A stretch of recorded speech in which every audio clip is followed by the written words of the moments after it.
Dal 30 marzo al 3 aprile la quarta edizione del Festival Monfalcone Geografie.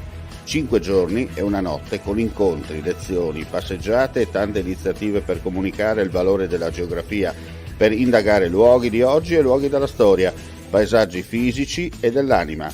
La Terra come geografia da salvare. Nel Geo Village di Piazza della Repubblica e in molte sedi di Monfalcone.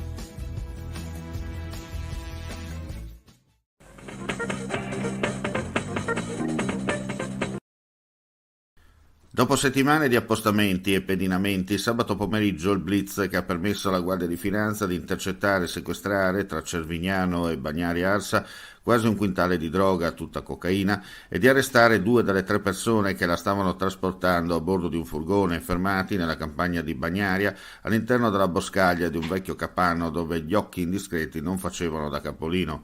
La droga poi smerciata al momento giusto, ma il sodalizio non aveva fatto i conti con il fiuto delle fiamme gialle che per ora ha messo fine alla loro attività. Il tutto va a sommarsi al maxi blitz del maggio scorso, quando all'interno di una casa disabitata di Aiello fu sequestrato quasi un quintale e pochi giorni dopo altri 55 kg, sempre a Bagnaria. Pochissime sono comunque le notizie trapelate fino a questo momento, i pochi dettagli noti sono emersi ieri al Tribunale di Udine nel corso dell'udienza di convalida degli arresti di 2 cittadini croati. Si tratta delle 2 persone che sono state sorprese con l'enorme carico di stupefacenti.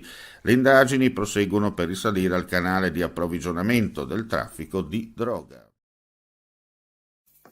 Vuoi assaggiare una birra dove al suo interno scopri la specialità tipica friulana? Lumi Beer, il prodotto ricavato in 20 ettari di terreno coltivato orzodistico, biodiversità, performance ambientale.